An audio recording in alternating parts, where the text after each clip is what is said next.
देवीची पूजा करायची आहे ना तुला? तुझ्या माथ्यावर सौभाग्याचं लक्षण दिले देवीने आणि हातात परडी दिली आहे. ते कुंकू लावून देवीची पूजा कर. देवी तुझ्या सगळ्या इच्छा पूर्ण करेल. देवीला या माईच्या हातूनच पूजा करून घ्यायची आहे. तिला तुम्ही थांबवू नका, नाहीतर या घरावर देवीचा कोप होईल. देवीची इच्छा पूर्ण करा.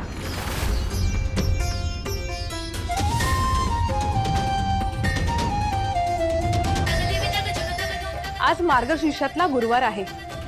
देवीने तुला स्वतः आशीर्वाद दिलाय. आता तू देवीची मनोभावे पूजा कर. त्यासाठी जे काही लागेल साहित्य ते माझ्या जोडीतून घे. आज मला तुमच्यामुळे पूजा करता येणार आहे. त्यामुळे माझी एकच इच्छा आहे की तुम्ही या पूजेला असावं.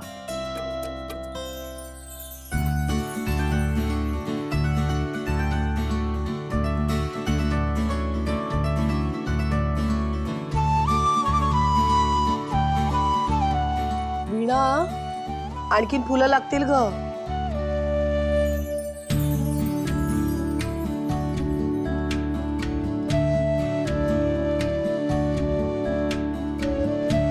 झाला की नाही हार? हो हो.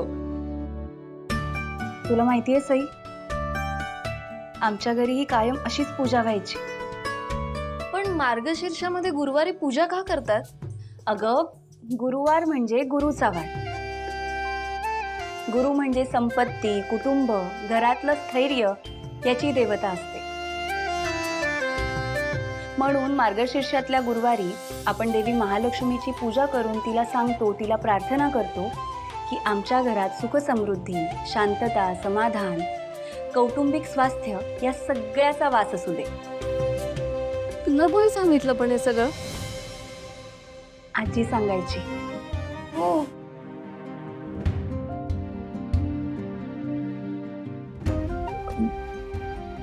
तनु, तुला एक विचारू? तुला तुझ्या घरच्यांची आठवण नाहीये? म्हणजे बघ, मला माहिती नाहीये तुझे आई बाबा आहेत, पण तुला कधीतरी घरच्यांना भेटावंसं वाटतच असेल ना?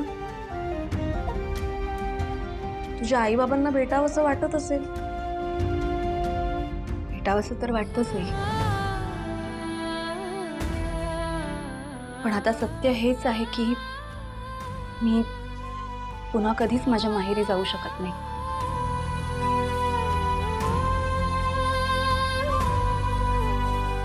काकू, अजून काय मदत करू?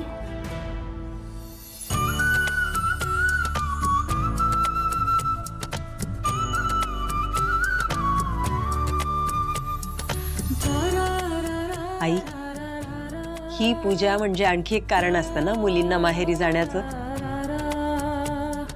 हीच पूजा आपल्याला आपल्या माहेराशी जोडून ठेवते, नाही?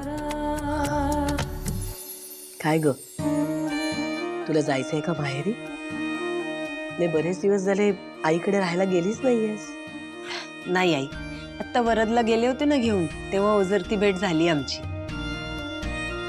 आणि तसंही तिच्याकडे राहून काय करू मी? ती स्वतःच कामाला जाते ना. कितीदा तिला सांगितलं की काम करू नको, पण असं म्हणू तरी कसं ना. एकटीच असते ती, तेवढाच तिचा कामात वेळ जातो, म्हणून काही म्हणावंसं वाटत नाही बघा. मी पण काय बोलत बसले. आपण महालक्ष्मीची कथा वाचायला सुरुवात करूया का? सुरू करतेस?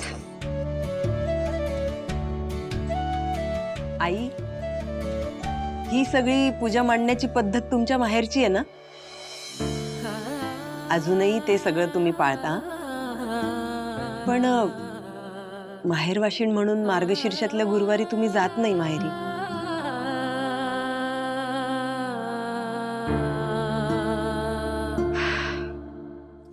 तू जसं सांगितलंस की नाही तनु, अगदीच आपल्याकडे सुद्धा तशाच प्रथा आहेत.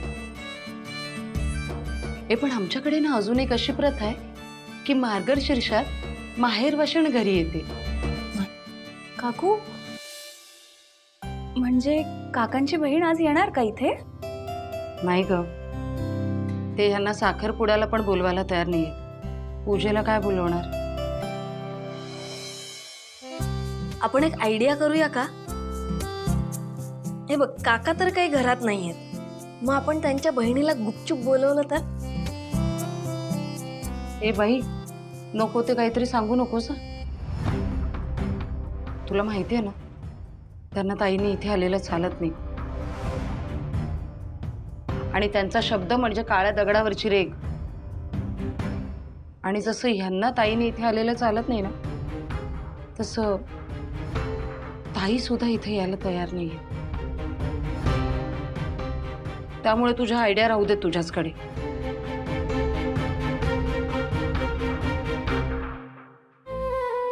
प्रत्येकाच्या नशिबी नसतं ग माहेर. खरंच आहे म्हणा, तुमच्या माहेरी कोणीच नसतं ना. म्हणजे भाऊ नाही, आई बाबा नाहीत. बाबा मला माफ करा, पण मी ह्यांच्याशिवाय नाही जगू शकत, म्हणून लग्न केलं. याच्या डोक्यावर साधं छप्पर देखील नाहीये आणि तुम्ही अशा फाटक्याशी लग्न केलं. याच्या प्रेमात पडायला तुम्हाला लाज कशी नाही वाटली?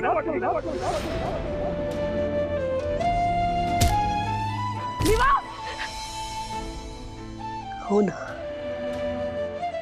माहेर पण नाही आणि माहेरची माणसं पण नाही.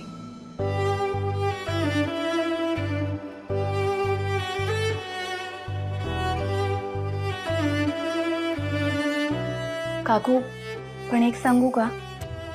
तुम्ही देवीची इतक्या श्रद्धेने मनोभावे पूजा करताय ना, म्हणजे ती सुद्धा नक्कीच काहीतरी घडवून आणणार. बघा तुम्ही. अगं बाई, खरंच की. अगं, मी बऱ्याचदा देवळात जाते ना, तेव्हा ताई मला तिथे भेटतात. मी प्रयत्न करू का ग? जाऊ देवळात?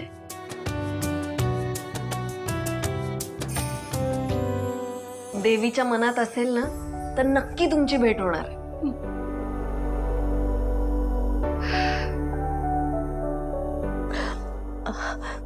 अगं, पण ज्याचं कुणी नसतं ना, त्याचा देव असतो ना. माहेर नाही म्हणून काय झालं, देवळात जाऊन ये. तू येतेस? नाही नाही, तुम्ही या जाऊन, मी आजींपाशी थांबते. मी जाऊन येते, पण सकाळपासून मन म्हणतंय आज देवळात जायलाच हवं.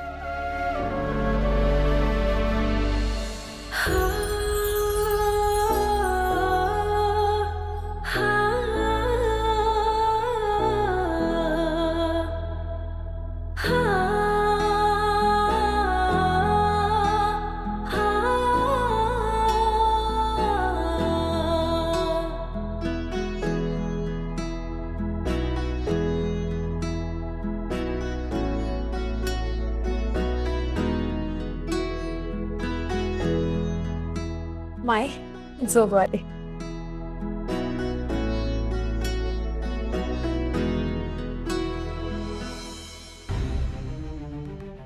नमस्कार करते.